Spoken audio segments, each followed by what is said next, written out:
Xavier Gagnepin, bonjour et merci beaucoup d'être avec nous aujourd'hui. Bonjour Jeanne, très heureux. Pour moi, c'est vraiment un honneur de vous avoir sur ma chaîne parce que vous avez été l'un de mes mentors et j'ai énormément appris avec vous. Donc, on va parler de plein de choses aujourd'hui, de votre enfance, de votre carrière, de votre enseignement. Et donc, je vais commencer par une question toute simple. Où êtes-vous né? Moi je suis un vrai Parisien. Je suis né à Paris et c'était une anecdote assez amusante, c'est que mes parents à mon arrivée ont dû déménager pour s'agrandir parce que j'étais le troisième et ils ont déménagé. Mon père étant un amoureux des vieilles pierres avait découvert à l'époque qu'il était encore possible de trouver des belles choses dans le Marais. Et donc, moi, j'ai intégré immédiatement un appartement dans le Marais. Pas mal d'années plus tard, j'ai moi-même déménagé depuis un autre quartier de Paris pour là où j'habite actuellement. J'ai annoncé à mes parents ma nouvelle adresse qui était rue Sainte-Félicité et ils me disent mais sais-tu où tu es né? Tu es né à la clinique Sainte-Félicité. Et donc c'était une coïncidence. Ils étaient dans le 15e, ont déménagé pour moi, mais je suis dans un retour à l'envoyeur. Comment est-ce que vous en êtes venu à commencer le violoncelle?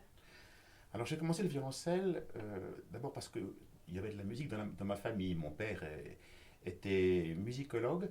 Il avait plusieurs casquettes. Il était à la fois professeur de français, latin, grec au collège Stanislas et il était musicologue, spécialiste de musique ancienne.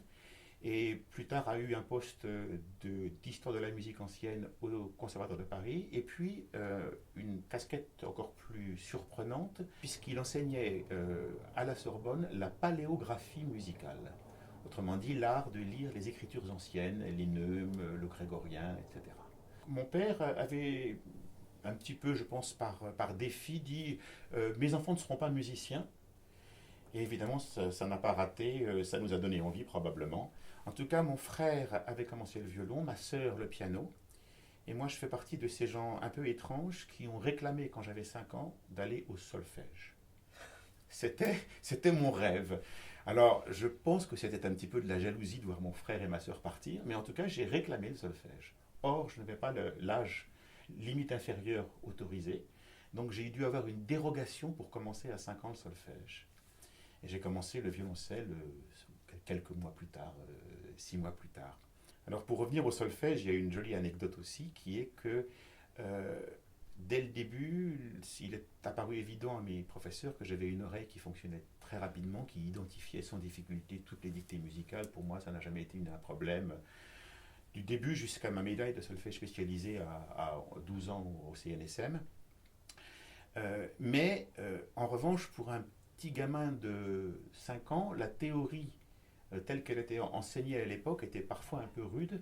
Et je suis sorti de mon premier examen de solfège en pleurant parce qu'il y avait une question à laquelle je n'avais pas su répondre qui était quelle est la figure de note qui vaut 3 temps. Il fallait répondre une blanche pointée.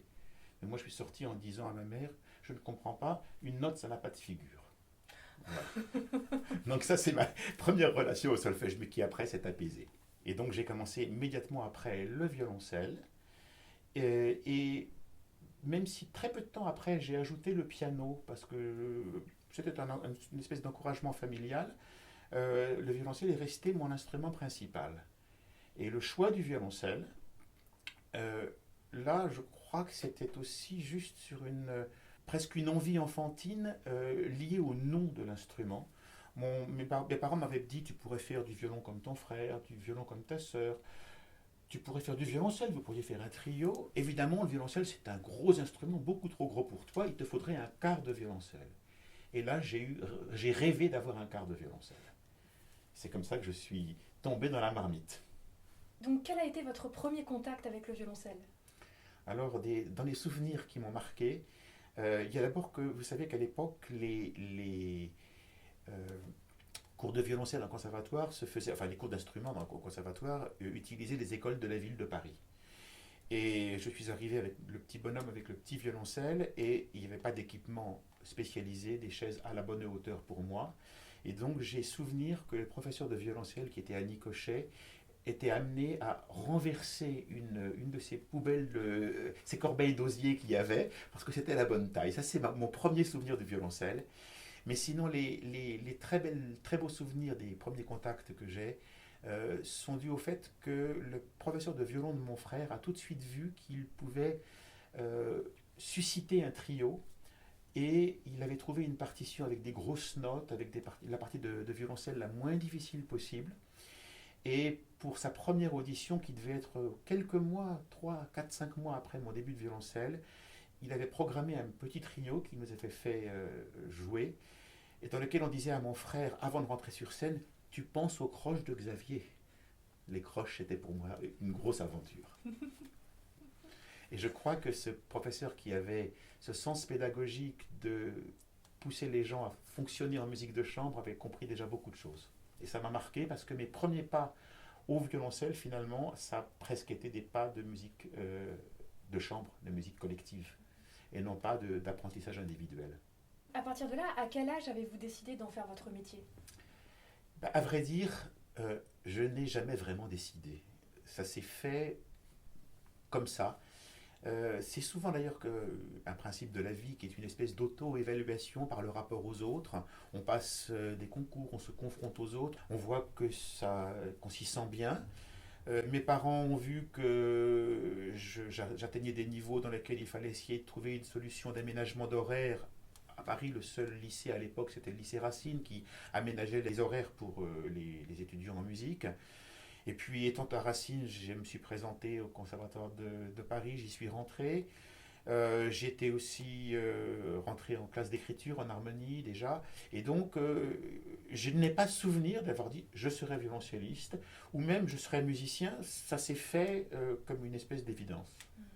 Et donc, qui était votre premier professeur au conservatoire? Alors, avant le conservatoire, vraiment la personne qui a compté énormément pour moi, c'est Jean Brizard.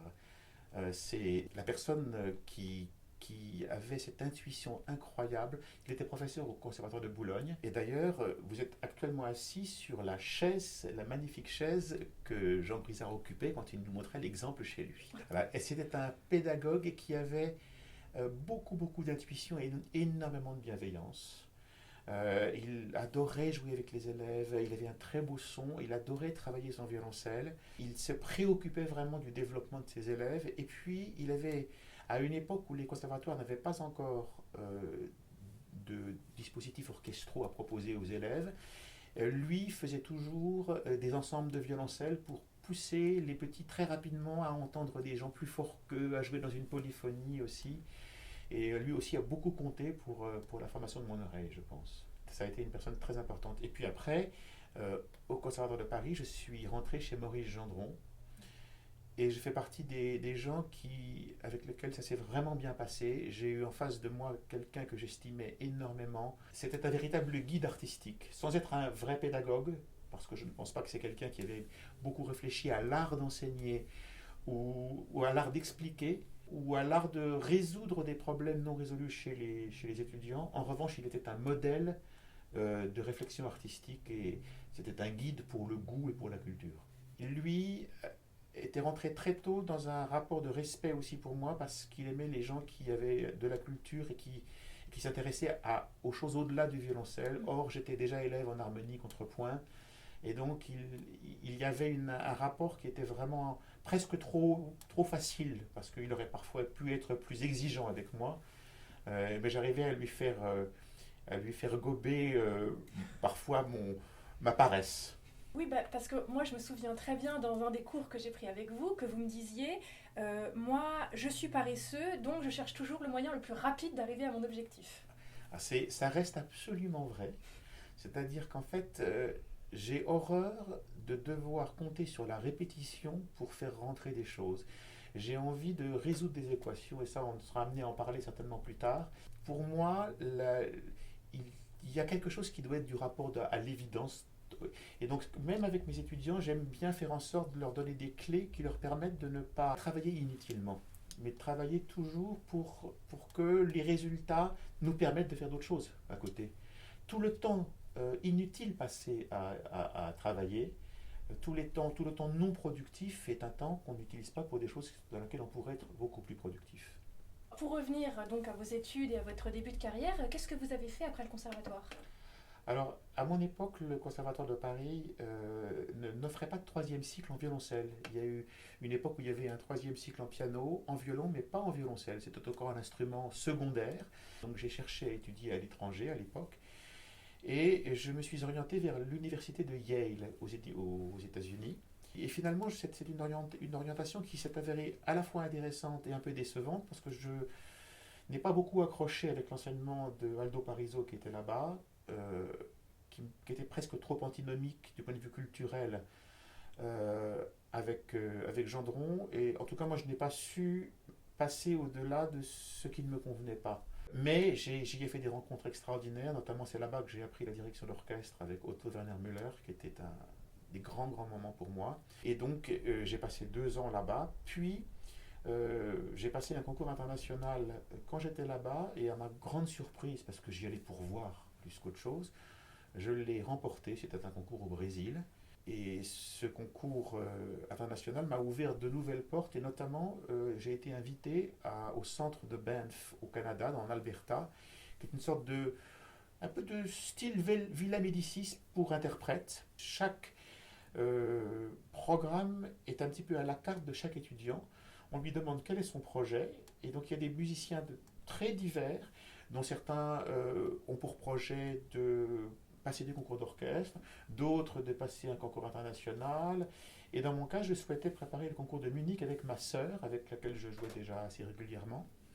Et nous envisageons de passer le concours de Munich l'année suivante, et c'était l'occasion à la fois de préparer des programmes, de les jouer à des grands professeurs, et puis ils organisaient des tournées pour nous dans le Canada, ce qui fait qu'on a eu d'excellentes conditions pour être ensemble pendant 6 mois pour préparer ce concours. Alors Xavier, parlez-nous maintenant un petit peu de votre carrière qui est en fait multifacette, soliste, chambriste, direction d'orchestre.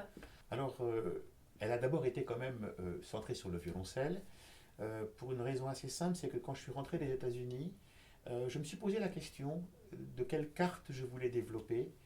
Et nous reviendrons un peu sur la direction d'orchestre, mais j'ai pensé à l'époque que c'était difficile d'être un jeune chef devant des orchestres de musiciens à la grande maturité, même si avant de partir pour les États-Unis, j'avais déjà euh, créé un orchestre au Conservatoire de Saint-Cloud, où j'étais professeur. J'avais créé un orchestre pour les tout premiers cycles, de 1 ou 2 ans d'instruments, et puis j'avais créé un orchestre pour les cycles plus avancés.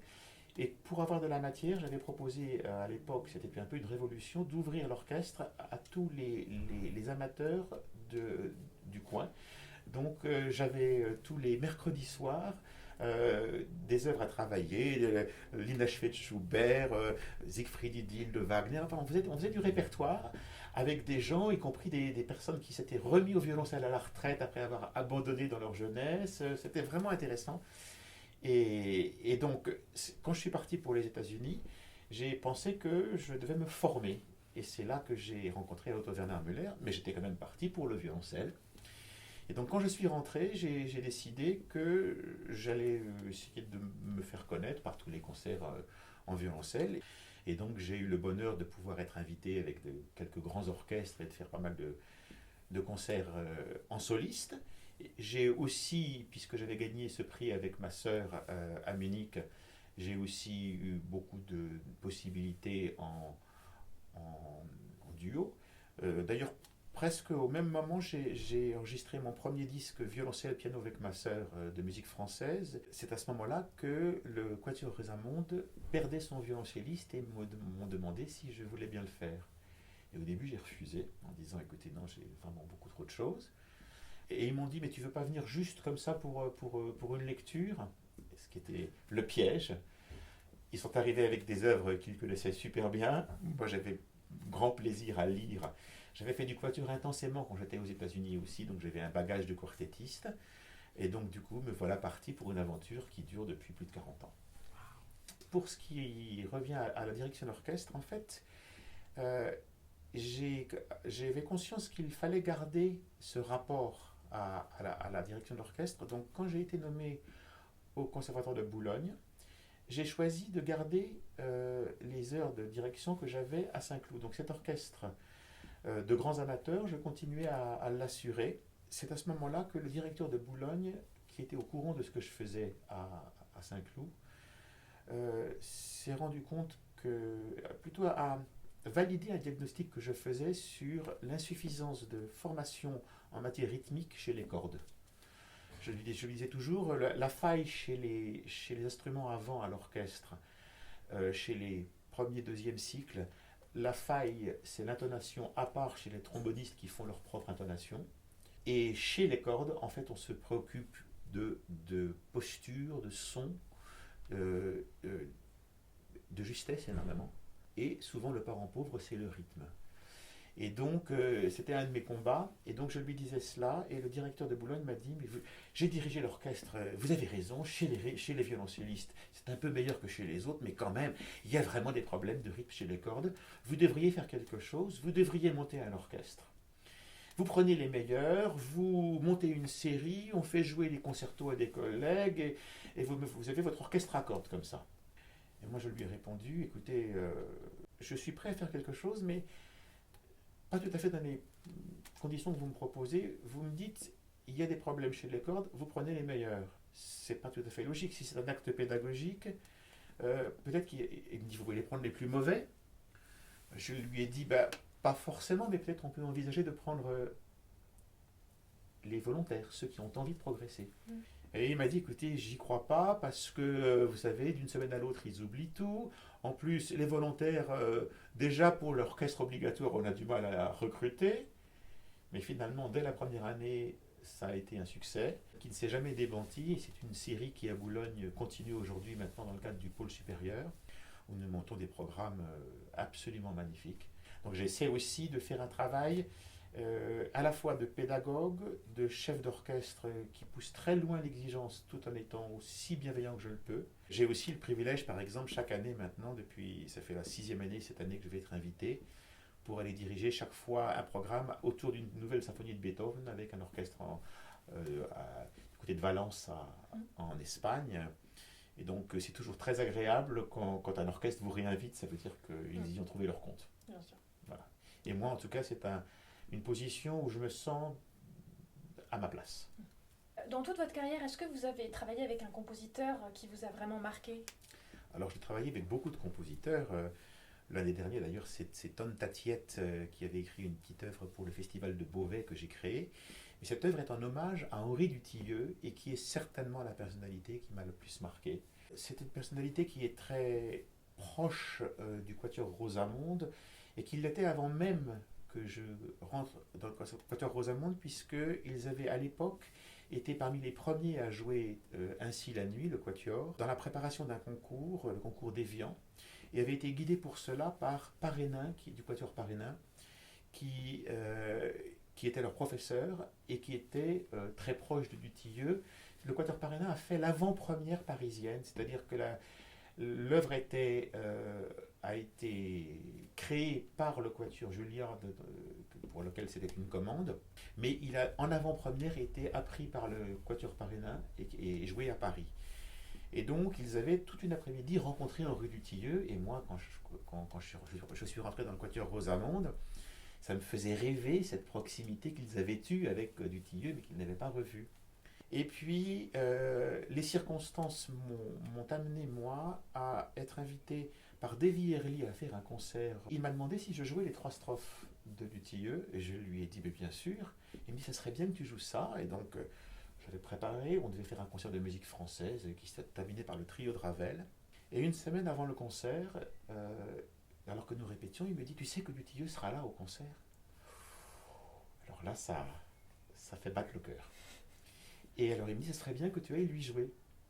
Et moi je lui dis, on ne dérange pas quelqu'un de cette ampleur. Enfin, pour moi, Dutilleux était un compositeur hors de portée, comme pourrait l'être un Beethoven, qui avait peu de chances que je puisse rencontrer. Et donc, quand il a fallu que je sonne chez lui, que je le rencontre, ça a été une grande émotion. Je ne te raconte pas le détail de la rencontre, mais elle m'a marqué énormément parce que j'y ai retrouvé le musicien que je croyais rencontrer. C'était un musicien d'un raffinement et d'une oreille exceptionnelle et d'une clarté par rapport à ce qu'il écrit. J'y ai rencontré un être humain exceptionnel d'urbanité, de courtoisie. Et donc ça a été des moments extrêmement forts pour moi. Et je suis sorti de chez lui dans un état de jubilation. Je me sentais justifié pour plus que la musique contemporaine, mais également pour ces moments toujours difficiles où on a envie de dire c'est sans doute ça que Schumann voulait. Mais comment en être sûr? Et là, en fait, il y avait quelque part une façon de vérifier que les intuitions pouvaient être justes. Et à partir de ce moment-là, la proximité s'est accrue au fil des années. Il a progressivement privilégié le quatuor Rosamonde à chaque fois qu'on lui demandait un quatuor, et toujours en disant s'ils ont le temps, si ça ne les dérange pas, ça serait bien que vous demandiez au quatuor Rosamonde. Et finalement, nous avons enregistré une première fois en sa présence, euh, je pense dans les années 90, le quatuor. Puis après, nous l'avons réenregistré dans le cadre d'un disque qui s'appelait Nuit et qui comportait La Nuit transfigurée, euh, les métamorphoses nocturnes de Ligeti et son quatuor. Et ça plaisait beaucoup à Dutilleux, le mélange des trois grandes œuvres. Et puis après, nous avons fait aussi un DVD live à Fontevraud de musique française avec le quatuor de Dutilleux. Et puis enfin, et toujours en sa présence, et puis enfin, nous avons fait ce film qui s'appelle Ainsi la nuit, qui est un document admirable. Si l'un de tes auditeurs, followers, je ne sais pas comment tu dis, Oui. euh, euh, veut découvrir ce document et veut comprendre Dutilleux, il n'y a pas de plus beau document que ce film Ainsi la nuit de Vincent Bataillon. Bah, quelle fantastique carrière sur scène, c'est déjà très impressionnant. Et avec tout ça, vous avez trouvé le temps d'enseigner? Et oui, et j'ai enseigné depuis le départ. J'ai commencé, j'avais 14 ans à donner mes premiers cours particuliers. Voilà, ça c'est la record. Et je vais faire un aveu, je ne sais pas s'il peut se faire public, mais j'ai commencé à enseigner dans un conservatoire avant l'âge légal pour travailler. Je n'avais pas tout à fait 16 ans quand j'ai commencé. Oula. À l'époque, c'était Annie Cochet qui m'avait confié quelques heures, et j'avais mes propres élèves, mais j'étais censé être un peu répétiteur, mais en fait, j'avais mes propres élèves. Et donc, j'ai eu mon premier poste officiel avec feuille de paye à 16 ans pour enseigner. C'était une époque où on ne demandait pas de diplôme. Mais j'avais aussi, et très tôt, j'ai été l'assistant de Jean Brizard dans les stages d'été où il prenait toujours un assistant. Et d'ailleurs, l'un des premiers stages où j'étais professeur, l'un des petits élèves qui avait 11 ans et qui était extrêmement prometteur, c'était François Salk. Voilà. Et nous sommes restés en rapport depuis tout ce temps-là. Très tôt, j'ai considéré la fibre pédagogique comme aussi importante que d'être sur scène. Et je dois même avouer qu'à un moment, j'ai connu dans ma carrière un moment de remise en question dans laquelle on est plus sur la première énergie, sur la première spontanéité, et on commence à avoir une réputation, et donc on en a peur de ne pas être à la hauteur de la réputation. Et je commençais à me retrouver sur scène non plus pour donner, mais aussi pour ne pas rater. Et cette peur de rater, au fond, quand j'étais plus jeune, je considérais que dans toute exécution publique, il y a un peu la colonne perte et la colonne profit, il y aura des ratages, mais l'essentiel, c'était l'ensemble. Et après, aussi peut-être parce que j'étais professeur exigeant, je voulais montrer comment on ne rate pas un démanché. Du coup, après, sur scène, j'avais peur de dire, ben attends, tu enseignes comment ne pas le rater et tu le rates toi. Et donc, j'ai connu une période dans laquelle j'ai eu un vrai trac. Je pense que c'était à peu près à la trentaine que c'est vraiment venu. C'est-à-dire qu'avant, vous n'aviez jamais eu le trac? Alors, je croyais avoir le trac, mais c'est en fait c'est pas ce qu'on appelle le trac. Je crois qu'en fait, après, il peut y avoir des moments d'émotion, mais là, en tout cas, il y avait une forme un peu paralysante. Quelque chose qui amoindrissait mes capacités, qui me faisait trembler, qui me faisait... Alors qu'avant, il y avait une conscience de l'enjeu, mais quelque part, je me jetais à corps perdu dans les choses. Je croyais avoir le trac, mais je pense que je ne l'avais pas. À cette période-là, je me souviens m'être posé la question, et je crois qu'on m'avait posé la même question que vous venez de me poser, à savoir, mais vous avez le temps de faire tout.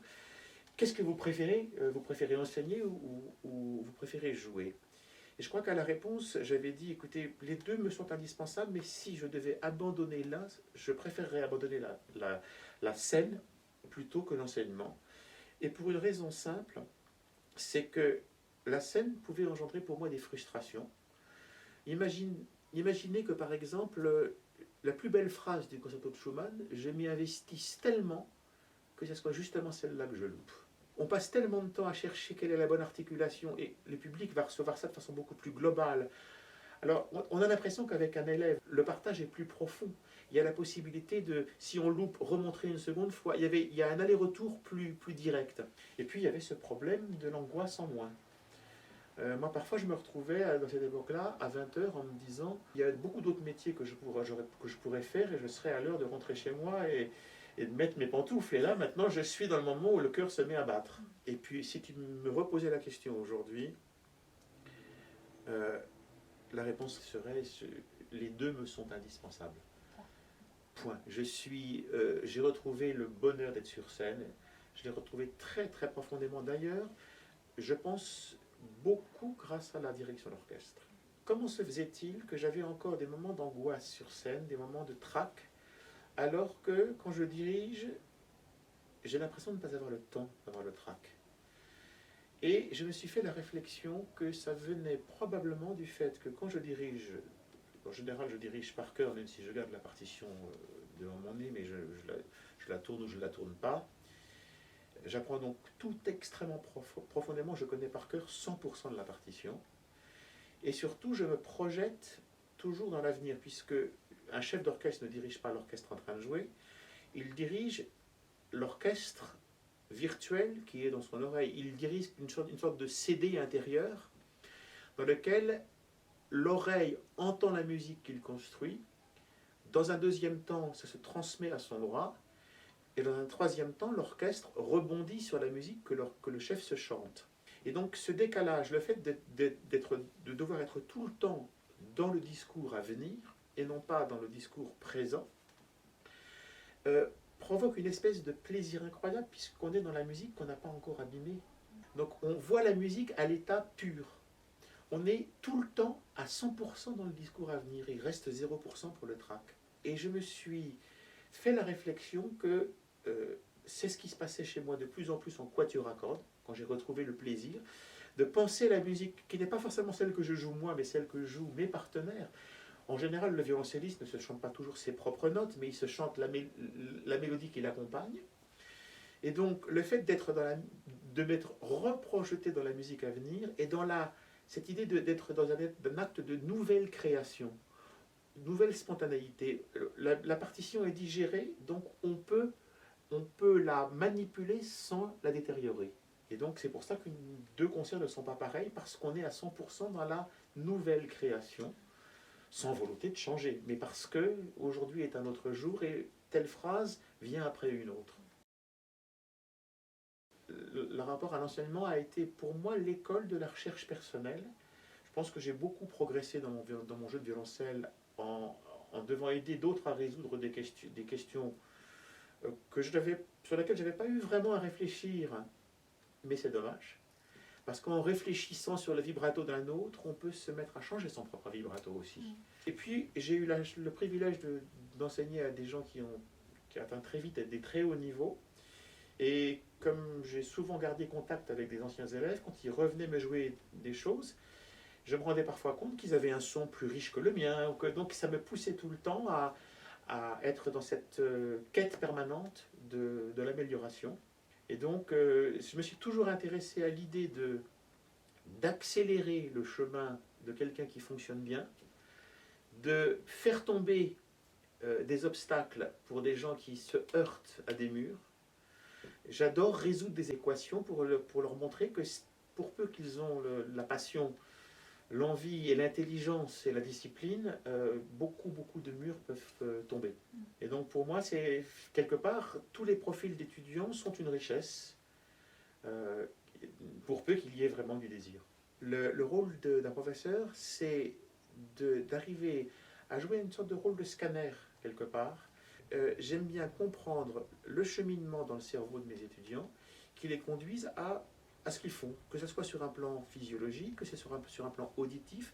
Je peux, dans l'instant, mais c'est pas seulement chez mes étudiants, je peux, dans l'instant où je fais de la musique de chambre, savoir ce qu'un violoniste perçoit ou non d'une harmonie. La façon dont on entend la musique se révèle dans la façon dont on la joue. Le rapport au rythme peut nous indiquer si quelqu'un subdivise ou ne subdivise pas. La façon de jouer tout droit une note dans laquelle le piano va avoir dans l'accompagnement une harmonie exceptionnelle, eh bien ça va m'indiquer que le musicien doit remettre en cause sa façon de travailler. Donc je pourrais lui dire là, d'ailleurs je le fais souvent, tu ne mérites pas cet accompagnement-là, mais je vais essayer de généraliser, je vais essayer d'identifier, pour moi mon rôle principal c'est d'identifier les zones qui tirent le jeu vers le bas.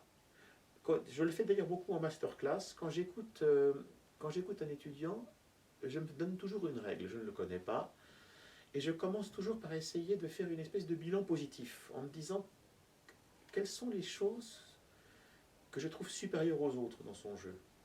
Ça peut être, il a un son magnifique, ou ça peut être, c'est très rigoureux instrumentalement, mais ça me permet aussi de dire, mais c'est pas assez inventif musicalement, par exemple. Mais je vais toujours après essayer de déceler ce qu'on pourrait mettre après l'expression « et si seulement ». Et si seulement tu avais autant d'exigences rythmiques que tu n'en as pour l'intonation. Ou et si seulement tu avais autant d'écoute du piano que toi-même. Et si seulement tu écoutais le son autant que tu écoutes le temps musical. Et si seulement tu te préoccupais de tes sensations en temps réel, de tes sensations corporelles, plutôt seulement que de rêver ta musique.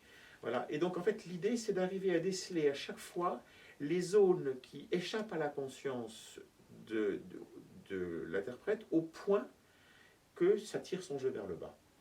Et donc pour moi c'est mon rôle crucial de poser une forme de diagnostic, de le faire partager, qui est très important, et une fois que ce diagnostic est partagé, de donner les moyens de rechercher, puisque pour moi le deuxième rôle d'un professeur, c'est de conduire vers le chemin de l'autonomie. Et cette méthode qui consisterait à arrêter l'élève et dire ben, elle a fait comme ceci, là, au fond, ce n'est pas une méthode qui conduit vers l'autonomie parce qu'elle ne donne pas les moyens de la recherche. Et je pense fondamentalement que dans l'enseignement, il y a une démarche qui a trait à la civilisation. La civilisation consiste à permettre à la génération suivante de réaliser en 6 mois, 1 an, ce qu'il a fallu 30, 50 ans pour la génération précédente à trouver. Par exemple, l'écriture doit précéder l'imprimerie. Et donc pour moi, tout ce que j'ai trouvé est le fruit de ce qui m'a constitué, ce que j'ai entendu et au fond les moyens qu'on m'a donnés de savoir chercher. À mon tour, comme professeur, de livrer clé en main des choses qu'il m'a fallu 30 ans pour trouver, mais aussi de générer cette envie d'investiguer et de creuser et de trouver par soi-même. Et donc c'est pour ça que j'essaie de multiplier le travail, l'œuvre et la façon de jouer sont des révélateurs de ce qu'il serait bon d'améliorer pour grandir. Pour moi, le fond, c'est quand des progrès fondamentaux commencent à s'insérer dans le jeu de quelqu'un. Et je rêve toujours qu'un élève applique dans l'œuvre suivante ce qu'il a découvert dans l'œuvre précédente. Et s'il faut recommencer à dire dans chaque œuvre quoi faire, à ce moment-là, c'est qu'on a échoué. Ça, c'est vraiment fascinant. Et vous en parlez énormément, enfin plus profondément dans le livre qui est sorti il y a presque 20 ans. Déjà 2001, non? Oh la vache. Voilà. Oh la vache. Donc, oui. Moi, ça a été mon livre de chevet. Ouais, c'est un peu la bible de tous les gens qui ont travaillé avec vous. C'est du violoncelliste en particulier au musicien en général, qui a été réédité il n'y a pas longtemps. C'est l'inverse. Ah non, pardon. Et je me trompe tout le temps parce que... Mais oui, mais c'est vrai qu'en fait, ça peut être dans les deux sens. C'est parce que vous terminez le livre en disant... Voilà, en l'inversant. Et donc depuis, voilà. L'idée, c'est que ce qui m'intéresse, ce qui m'a toujours intéressé dans l'enseignement aussi, c'est de former le musicien. Et donc, pour former le musicien en général, c'est ce qui m'intéresse et c'est pour ça que le bouquin a une dimension universelle et qu'on le retrouve sur les pupitres des professeurs de trombone, des collègues pianistes. Et l'idée, c'est de formuler toute une série de principes. Et au départ, ce livre, on me l'avait commandé, c'était à la Cité de la Musique. J'avais fait une conférence très particulière à Saintes sur... le parcours d'un musicien du manuscrit jusqu'à l'interprétation. Et c'était sur l'arpeggione à l'époque. Et j'avais montré toute la problématique de la lecture d'un texte, des urtextes, et j'avais fait donc à la fois une conférence suivie d'un concert. Et la directrice de l'époque de la Cité de la Musique, qui était présente, m'avait dit, oh, vous avez des tas de choses passionnantes, est-ce que vous feriez un livre sur l'école française du violoncelle? Elle me dit, mais c'est un livre qui s'appelle Point de vue, c'est une collection Point de vue, donc ce qui nous intéresse, c'est d'avoir votre point de vue, quel serait votre sujet? Et je lui ai expliqué que j'aimerais parler de tout le processus d'apprentissage de la musique. Quels sont les parcours et quels sont les écueils? Et donc c'est comme ça que je voulais au départ qu'il y ait cette notion de champ intérieur qui puisse permettre de rayonner sur les différents aspects de ce champ intérieur, que ce soit le domaine du rythme, du son, de la justesse, de l'expression, du jouer à plusieurs, du corps. Ce bouquin donc a connu un succès très très immédiat puisqu'il a eu dans sa première version, je crois, 4 ou 5 éditions. Il était épuisé et là, au moment où la Cité de la Musique a changé de direction, et ils m'ont demandé si j'accepterais de le reprendre dans une nouvelle collection et d'en faire une version augmentée. Et je leur ai proposé d'écrire un deuxième essai qui s'appelle Les clés du temps musical, qui me permet d'investiguer une des parties qui m'est le plus chère, qui est comment aller au-delà de la simple exactitude rythmique, mais comment générer toutes les formes d'expression par le temps, comment dérouler. Et donc ce livre-là a été édité, toujours sur le même titre du musicien en général, au violoncelliste en particulier. Mais sur la 4e de couverture, on voit suivi de Les clés du temps musical.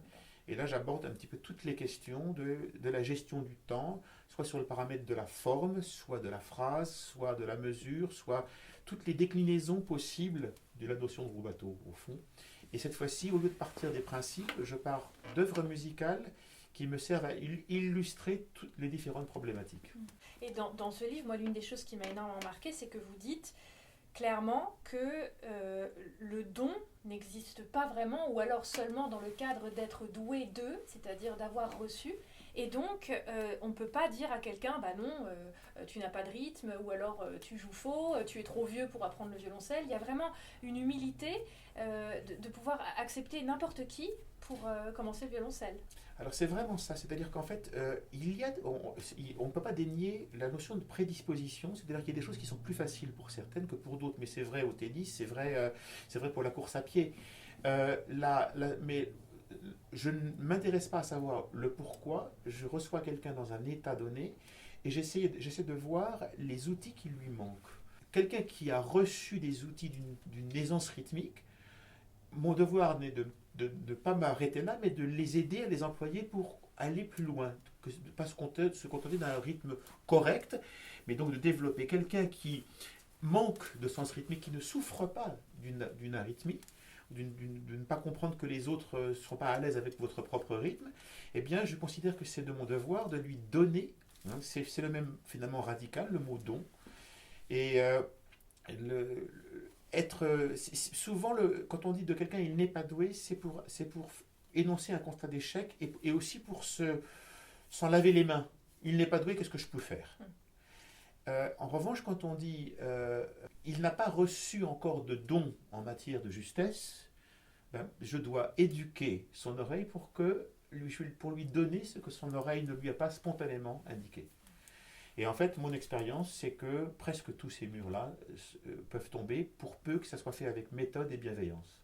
Pour tous les violoncellistes, tous les musiciens qui nous regardent, quels sont vos conseils un peu non périssables, un peu ribasmati?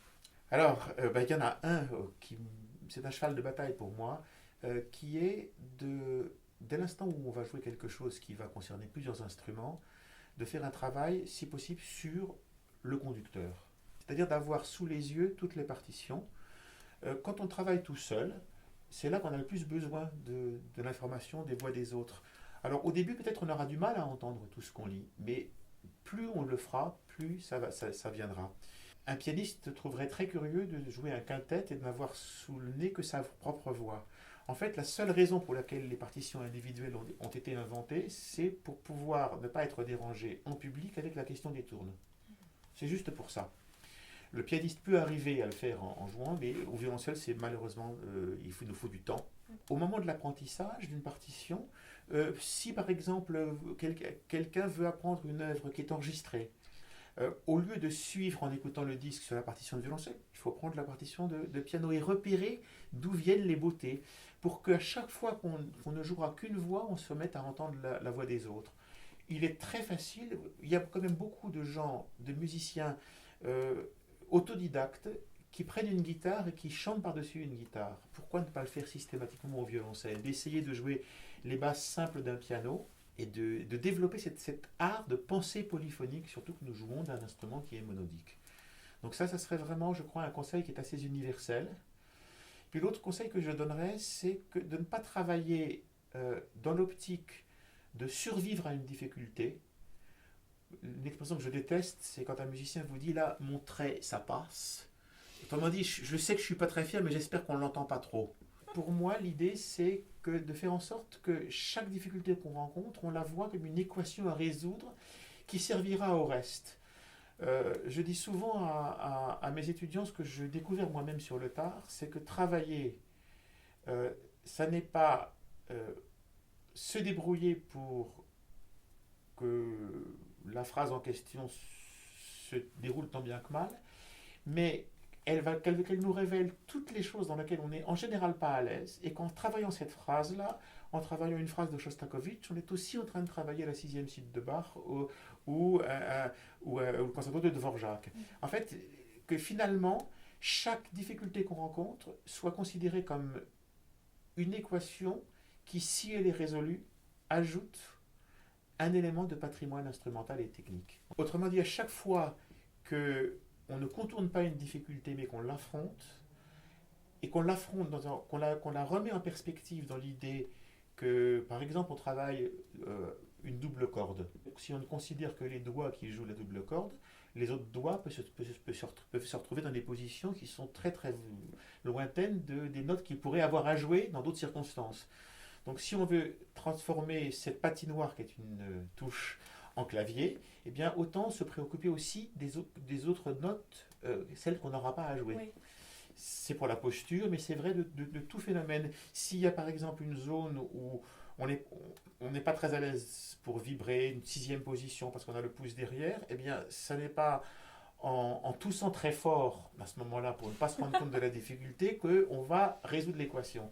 C'est en essayant de trouver ce qui bloque pour que cette position qui nous est hostile devienne un plaisir. Et donc pour moi, c'est un des conseils pour avoir envie d'aimer travailler. En fait, il faut avoir envie que le travail que l'on fait n'est pas destiné au passage en question, mais à beaucoup plus large. Et à ce moment-là, tout prend son sens. Et puis, un dernier petit conseil, je crois, dès que quelque chose ne va pas, c'est de chanter, non pas un chant intérieur, mais un chant extériorisé. Puisque le chant intérieur n'est qu'une version intériorisée d'une chose qu'on a déjà entendue. Autant il sera très difficile pour quelqu'un qui n'a pas encore d'expérience de lire beaucoup de partitions, d'imaginer la musique qu'il n'aura pas entendue, autant si vous lui demandez de chanter dans sa tête au clair de la lune, il pourra entendre une petite voix qui chante au clair de la lune. Parce qu'il l'a déjà entendu, parce qu'il l'a déjà extériorisé. Donc à chaque fois qu'un passage bloque, à chaque fois que quelque chose ne va pas, le premier réflexe devrait être d'essayer de voir comment je serais capable de le chanter. Et en le chantant, et en le chantant mieux, la chose qu'on aura mieux chanté, de façon plus convaincante, va se résoudre presque plus naturellement du point de vue instrumental, parce que souvent ce qui bloque n'est pas ce qu'on pensait, ça n'était pas le geste qui effectue la musique, mais c'est plutôt la pensée initiale qui n'était pas très nette. Pour moi, je pense qu'une chose qui est vitale pour un professeur, un jeune professeur, c'est ça se passe au premier cours. Si au premier cours, on n'a pas fait chanter, quelque part, on a déjà prouvé qu'on pouvait jouer du violoncelle sans avoir chanté. Donc, il y a tous les blocages qui peuvent venir. Je pense que dans les moments initiaux, il faut faire comprendre que comme des sportifs font un échauffement avant un entraînement, eh bien, il faut considérer comme normal dans un cours de violoncelle que l'une des premières activités, ça soit chanter. Et à ce moment-là, on a beaucoup de chances de pouvoir éviter les réflexes ancrés. Et de toute façon, quand quelqu'un dit « je ne sais pas chanter », c'est aussi le boulot du professeur de l'amener à commencer à savoir chanter. Parfois, juste un grognement peut devenir un chant. Quelqu'un qui ne peut pas monter une gamme, parfois arrive à imiter une sirène, et à ce moment-là, on peut après apprendre les étapes. Ça, c'est vrai ça. Pour parler un peu plus de vos projets récents, vous sortez là bientôt une édition assez incroyable des études de Popper. Alors dites-nous un peu plus. Alors pour ceux qui ne le connaissent pas, les études de Popper, c'est vraiment un passage obligé de tous les violoncellistes qui atteignent un certain haut niveau. Et je crois de façon absolument internationale, Popper était un musicien absolument extraordinaire. Il a été l'élève de Goltermann à Prague, son père était cantor, et il a été l'un des musiciens érudits qui a été invité dans les... Il a été violoncelle solo de plusieurs grands orchestres, il a joué avec Houbaï dans ce quatuor admirable, il était au violoncelle par exemple pour la création du troisième trio de Brahms, avec Brahms au piano. Il a été invité par Liszt pour enseigner à Budapest, où il a fait une grande école. Et c'était à la fois un compositeur qui a écrit des véritables bijoux, mais aussi un grand pédagogue. Il a écrit au fil des années ses études pour ses élèves, pour les confronter à des difficultés, mais toujours dans un contexte musical. Or, je me suis rendu compte que c'est d'ailleurs un des points communs qu'il peut y avoir avec Bach, mais que le fait que la présentation pour notre instrument seul soit une présentation monodique fait que beaucoup de gens ne restituent pas l'harmonie sous-jacente, l'harmonie que lui entendait. Et moi j'ai le privilège d'avoir fait toutes les classes d'écriture et d'avoir une oreille d'harmoniste, et je me suis rendu compte relativement récemment que ça prenait une ampleur au-delà même de ce que je pensais, puisque il y a de cela 2 ans et demi, j'ai préparé des élèves qui présentaient le concours du CNSM, la première année où le CNSM a décidé d'ajouter dans l'épreuve du premier tour une étude imposée pour tout le monde. Et cette étude imposée 3 semaines avant, c'était la numéro 21 de Popper. Et j'avais des élèves qui étaient bien dans le coup. En 3 jours, ils avaient monté l'étude, et donc j'ai cet élève qui avait une très très bonne structure, une excellente oreille, un jeu très passionné. Elle me joue le début fort bien, et puis un passage devient vraiment beaucoup plus quelconque, beaucoup plus problématique. Et donc je lui dis, bah écoute, dans ce passage-là, voilà comment travailler. Elle me dit, ouais, mais dans ce passage-là, tu sais, je fais les notes, mais honnêtement, j'y comprends rien. Je lui dis, ah bon, donc du coup, je suis allé au piano. Et puis, j'ai essayé de lui montrer la trame harmonique en cherchant avec elle les accords. Ah ouais, oui, c'est plus clair. Et je suis rentré chez moi. Et donc, je me suis dit, il faudrait que je prépare un petit soutien harmonique pour les aider à travailler l'intonation, le rythme, sans avoir moi-même à chercher. Et donc, je suis revenu au piano et j'ai commencé à chercher comment leur présenter correctement les choses. Et là, j'ai eu une idée en me disant, mais ce qui serait plus extraordinaire, c'est si j'arrivais à synthétiser tout dans une basse, dans une voix de second violoncelle, parce que comme ça, ils pourraient s'accompagner l'un l'autre, ce qui est un des fondements de ma pédagogie. J'ai passé le week-end très intensément à peaufiner une partie de second violoncelle et j'étais assez satisfait du résultat, donc je l'ai imprimé sur Final et je suis arrivé. Et au cours suivant, j'ai dit à cette même élève, écoute, c'est déjà très bien le travail que tu as fait, tu mérites que je t'accompagne. Et là, j'avais une dizaine d'élèves présents comme d'habitude dans la salle. Et là, ça a été un moment d'émerveillement collectif. Ils ont tous trouvé l'étude superbe alors qu'avant ils la trouvaient un peu quelconque. Mon élève me disait, mais c'est plus facile. Hein. Et je dis, bah, écoutez, je vous donne la partition et vous vous accompagnez l'un l'autre. La semaine suivante, c'est moi qui étais stupéfait. Parce qu'ils avaient tous fait beaucoup plus de progrès que je ne l'aurais attendu, même en 4 semaines. Ils avaient, quelque part, en une semaine, atteint plus que le niveau que je pouvais espérer d'eux au concours. Et d'ailleurs, tous ceux qui ont passé le concours et qu'ils aient échoué ou réussi ont eu des compliments sur leur étude, parce qu'ils entendaient une trame harmonique. Et donc ça m'est revenu au moment du confinement, l'an dernier, et vers le début d'avril, j'ai commencé à me rappeler cette étude 21, je me suis dit, je vais essayer la première.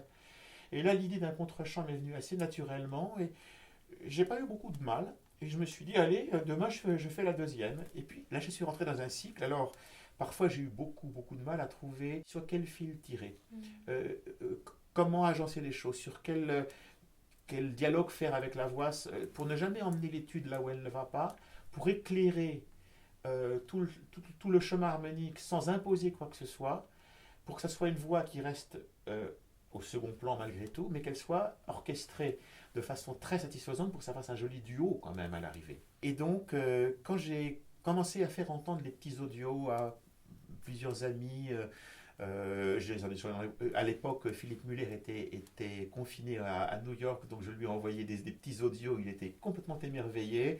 Et puis j'ai envoyé à des gens qui ont enregistré dans le disque de l'AFV, l'Association française du violoncelle a fait un disque qui s'appelle Le Couronnement de Popper, dans lequel 20 violoncellistes, pour l'essentiel français, ont enregistré chacun 2 études, dont certains qui ont été mes anciens élèves. Donc j'ai envoyé à Jérôme Pernaut un accompagnement sous son étude, à François Salk aussi une, à mon ami aussi Marie-Alain en Belgique. Et ils se sont montrés très très enthousiastes en me disant tous tu devrais publier ça. Et donc j'ai contacté les éditions Buissonnières qui, sur les recommandations d'une amie, et qui s'avère, je crois, un très très bon choix, puisqu'ils ont accepté que je fasse une révision ur-texte extrêmement soignée dans lequel toutes les indications de Popper sont préservées, et donc chacun des 40 études va pouvoir être joué en duo. Il va falloir l'enregistrer après. Et alors là, je ne sais pas si je dois déflorer, Ah. mais il y a un très très joli de projet d'enregistrement qui va voir le jour, où nous allons commencer dès le mois de mai, mais ça prendra 1 an et demi à peu près à tout faire. On a hâte. Mais les 40 études vont être enregistrées par 40 pointures qui sont passées par mes mains au cours des 40 années d'enseignement. J'en cite quelques-uns, Victor Julien Laferrière, Edgar Moreau, Jérôme Pernaut, Philippe Gaillard, François Salk, etc. Et donc, toutes les générations seront représentées jusqu'à des gens qui sont rentrés au Conservatoire de Paris il y a 2 ans. Et donc, il va y avoir 40 études par 40 violoncellistes différents. Moi-même, je jouerai toujours la partie de second violoncelle. Je n'aurais jamais imaginé, quand j'ai fait ça, qu'un an plus tard, j'aurais déjà une publication et ce projet d'enregistrement avec un label qui est intéressé. Je l'ai fait uniquement dans l'idée de mes propres élèves au départ, une chose qui était destinée à rester confidentielle. Mais je suis finalement très content que le confinement m'ait permis ce travail vraiment abouti. Alors, la question que je me posais aussi, Xavier, c'était depuis le début de votre carrière, est-ce que vous avez changé radicalement sur certains points? Alors oui, je pense qu'il y en a au moins un.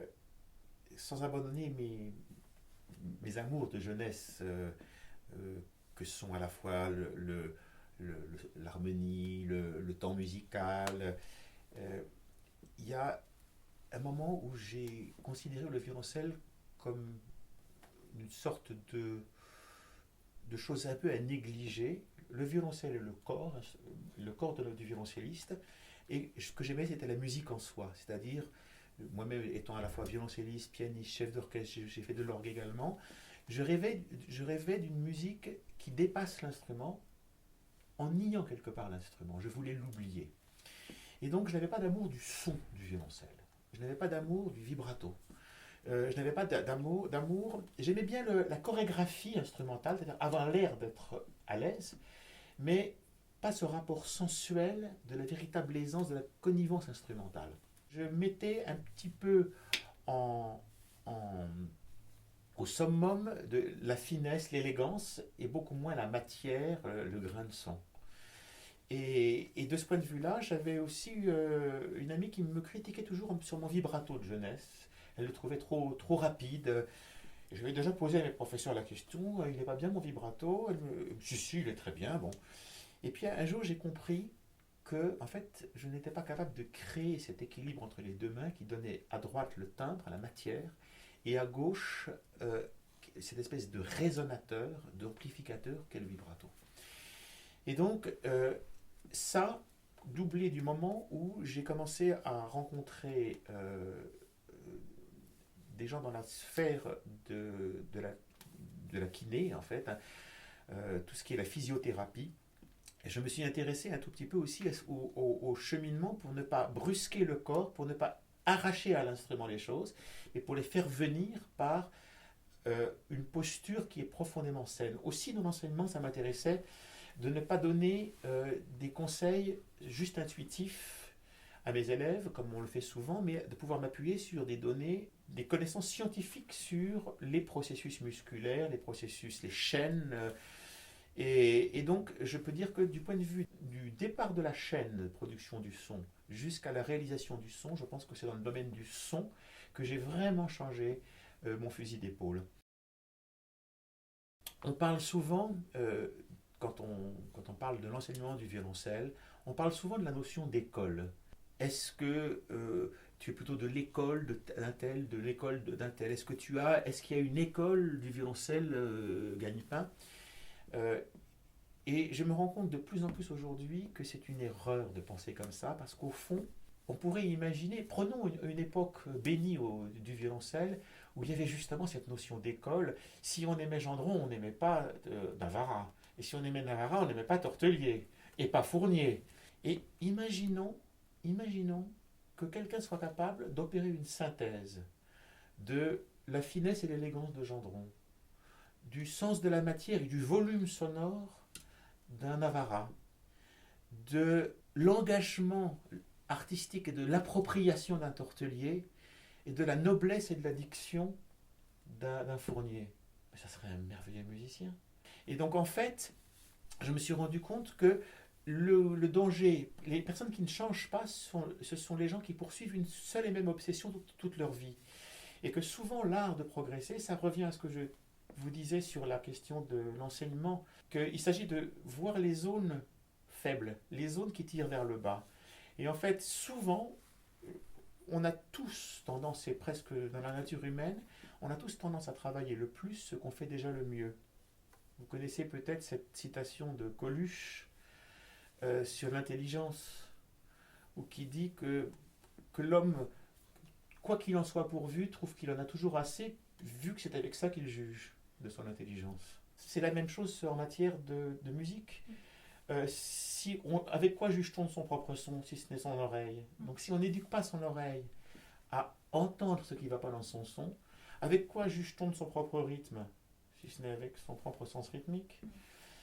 Et donc en fait, l'idée c'est que changer, c'est commencer à s'intéresser à ce qu'on ne fait pas très bien. Et je vous assure que tout le monde, moi le premier, mais tout le monde a pour réflexe de travailler le plus ce qui fait déjà de très loin le mieux. Parce que c'est là qu'il a les rêves et les frustrations. Et il y a un moment dans sa vie, il faut se faire confiance et dire ça je sais que je peux me faire confiance, alors je dois m'occuper de ce domaine que d'autres font mieux que moi et que je ne sais pas encore bien faire. Et c'est vrai aussi pour les